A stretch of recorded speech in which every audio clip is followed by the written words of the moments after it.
Hi everyone. There's an easy way of checking if this mic works. Who's excited for lunch? Good, that's a good start. So, I'm Adam Foxton, and I'm the Solutions Architect for Movable's EMEA region. So, I'm not going to do shows of hands. I'm going to do it by cheers, because I really want this to be an exciting presentation. Technology really doesn't excite a huge amount of people, but it does me. So, with a cheer, how many of you find or have found marketing technology at any point in time slightly concerning or scary? Woo! I find it scary. Thinking about where I've come from, I used to find marketing technology scary, and that's a good thing, because it means that we're actually trying to push the boundaries of what we do currently. So, I often hear it described as a blocker. I am the only blocker between you and lunch, but let's make it through this, and we're going to get there. So, let me put you at ease. Today's session will be solutions focused. It's my job as a solutions architect, but I'm also excited to give you a framework towards future success. So I'm going to provide you with the background and tools to create the perfect experience for your customers. This is a framework for success, so stick with me, and we'll come on the other side ready to attack your own technical blockers. Before we look forwards, we have to skim backwards a little bit. I promise no history lessons for the sake of history. We just need to know where do we want to be and how did we get here.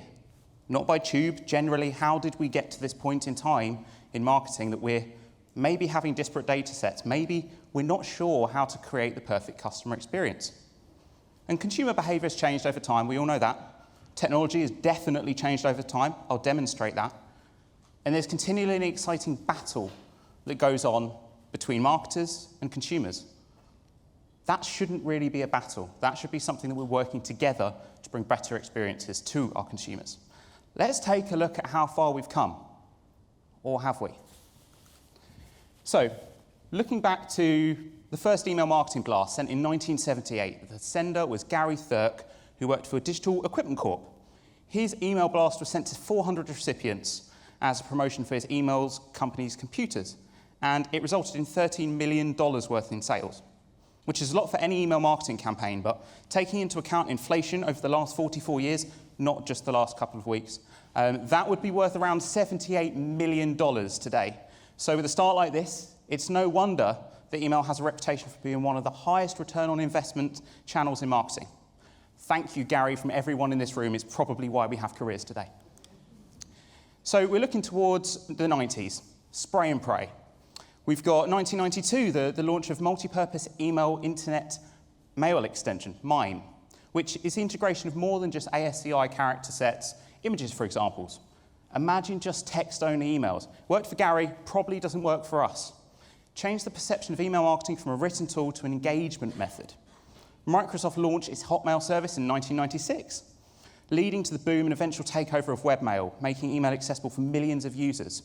And to cap off the 90s, here's a negative. Spam added to the Oxford Email Dictionary. Email is evil, email is dead. But maybe it's not, because 2000s, we're still going with email. In fact, we've got the first behavioral email sent in 2001. We've then got a sender policy framework introduced in 2005, which is linked to the launch of authentic messages being identified. It's a good thing for consumers. Protecting consumers, more good news for email. Things are going really well in the 2000s. Maybe it's not too much email. 2009, he's a game changer in the launch of the iPhone, which comes with an integrated mail application. Email is on everybody's phones. So why would we even consider that email isn't a primary channel? 2010, Vivek Sharma and Michael Nutt co-founded an email personalization company, Movable. Thank you. There was also Instagram founded, but that's a different sucker of my time in a very different remit. So, 2013, mobile email consumption overtakes desktop consumption. Companies adapt to adopt responsive templates. We can go further than that, though. We don't just have to personalize based upon what somebody's opening the email on. And Movable can actually deliver that. 2018, GDPR. Consumer data comes under new powers of protection in the EU. We can't send email anymore. Email's dead. We've been here before in the last decade. At the end of every single decade, there seems to be a big cataclysmic event that makes people question it as a channel. But I'm not talking about just email, I'm talking about digital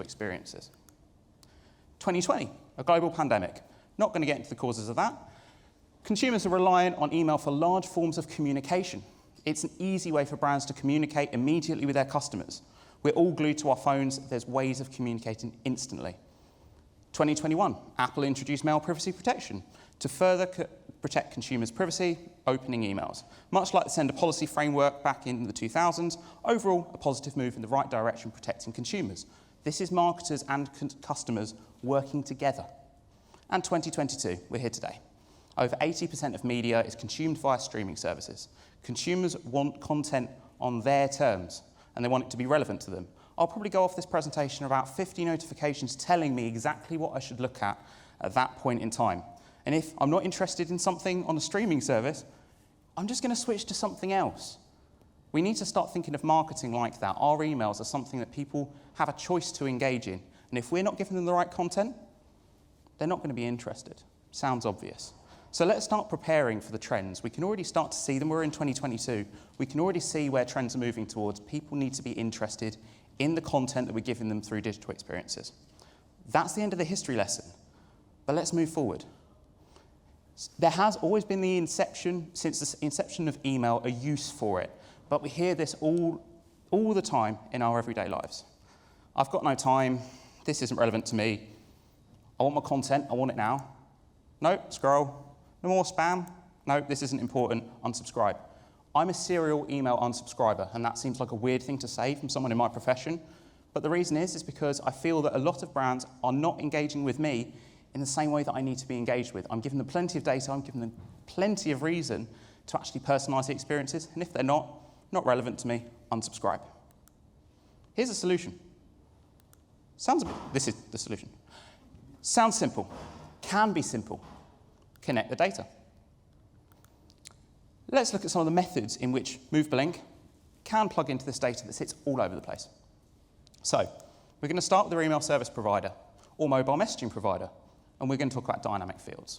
Movable integration is underpinned by all of these. This might be a unique identifier. This might actually be a first name. It's not really going too far, though, is it? I'll show you how. I am going to speak to people, sorry. So, customer one. Sorry, could I have your name, please? Lara. Sorry?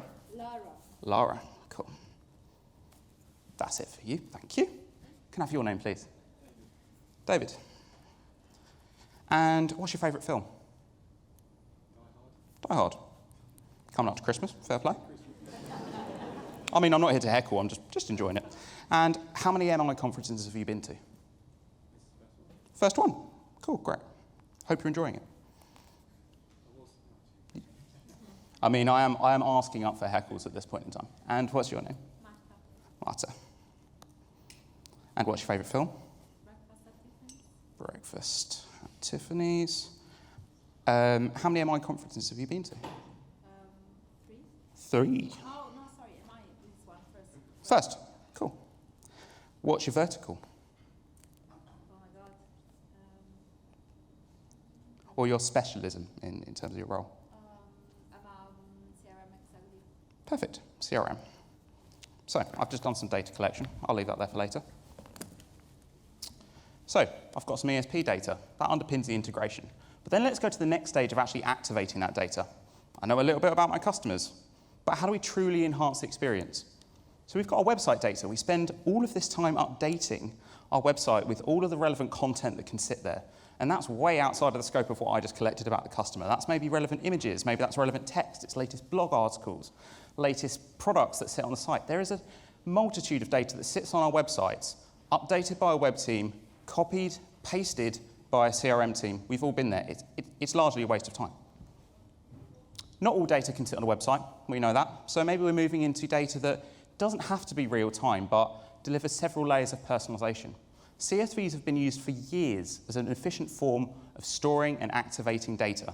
You can have thousands of different rows that sit within a CSV file that contain images, image links, and text themselves. That can be thousands of variations that you're delivering to customers, and it's super easy to upload within the Movable platform. And then I'm going to come on to the most efficient method of actually connecting to data, and that's APIs. Nobody leave. I promise this is all going to be okay. What is an API? An application programming interface where two programs communicate on the web. APIs sit in between an application and a web server and facilitate transfer of data. I'm not going to leave it there because that's jargon. Let's actually explain this.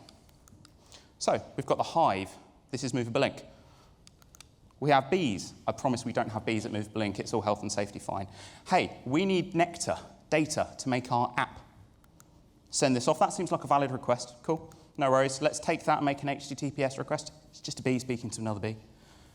I'm going to call my server. This server is the flower, so I'm going to make a request to the magenta flower for that data. We know it's a valid request. Let's go and get this data back. I've received my requested data. Data received, here's your nectar. Movable Ink knows that data that was relevant at that point in time. That is all an API is doing, is in between us and the server that is allowing the facilitation of that data to move between the two. Hopefully that makes sense. Next time someone says, what's an API? Don't just say, there's this story about bees. But it's just two endpoints that we are connecting between. Okay? Now I've explored how to connect technology, sat all over the place. I can still see the cogs turning. We can't plan for that. We've got no time. You can't control the creative. There's too many variables. Building variations takes time. This isn't important. Unsubscribe. Let's try and avoid getting to that unsubscribe stage, though. Here's the second solution. Work backwards. Creating the ideal communication is something that you can only do when you really think at the experience level. You think very to the end of what you want to deliver and work your way backwards. Let's look at the experience, though. If you were a brand communicating with your customers, what is the ideal communication that you would want to, put in front of them? That starts with the experience. It's got the message. If there was one piece of content that you could put in front of that customer at that point in time, what would it be? And it's not just one customer. There's several customers that are going to be engaged with this communication. So what's the ideal experience for each of those? And then you've got the data that underpins how do we get that message across to customers? What data do we need to deliver that? Because there's no point looking at APIs, CSVs, websites and saying, I've got all this data, what do I do with it? We need to think about the experience first and work our way backwards to that data. So, back to my little black book. I promise this hasn't got any PII in it, so we don't have to worry about that. But looking at these customers that I collected data on,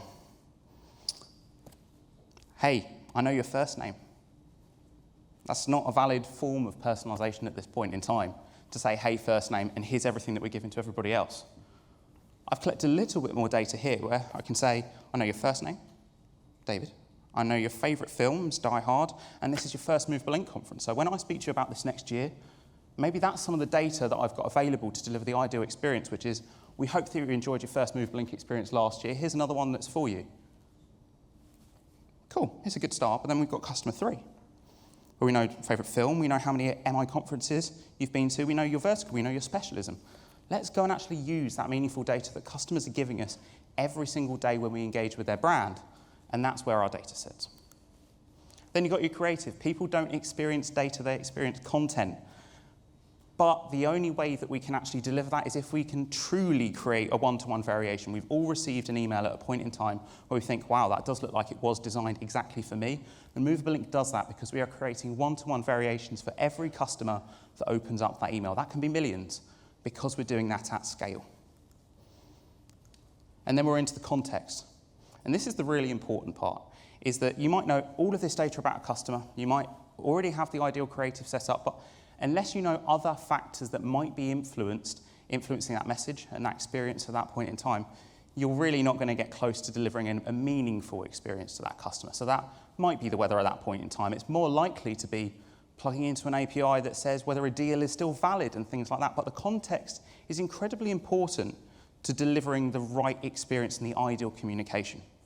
Now, you notice with my data collection, it took quite a while. Sorry, I had to sit through that. But I couldn't go through everybody in this room, collect all of that data, and then build back a meaningful email experience or digital experience for each of you, because it would just take too much time and we'd miss lunch. But if I was to actually introduce automation into the mix, which is actually grabbing all of this content and all of this data at the point that somebody engages with our emails, and actually grabbing the context that how they interact with our website, how they interact with our mobile app. Maybe this data sits inside some CDPs that we go and grab that information from. But unless we actually automate that process of grabbing all that data, it's just not going to be sustainable. So let's try and change and reframe email as a service. To put the right content in front of customers, we need to make sure that we're using the data that they're giving us. We've already seen that from the past, that collecting data is something that consumers care about deeply. But let's make sure we're reframing email and other digital services as a service back for consumers. So I started with the promise of today's session that it would be solutions focused. I hope I've delivered on that. But let's recap on how we can actually deliver the step-by-step guide for creating the perfect email experience. So, first of all, work backwards. This isn't interstellar, but I've actually intentionally put my content in a way that we started thinking about the data, because that is where all of us start off our journey. We're thinking, let's connect to all of this data. What do we do with it? Don't know. Let's work our way backwards instead. From the ideal experience, what do you want to deliver for customers? What's the message? The context that sits behind that? What data is required to deliver that message?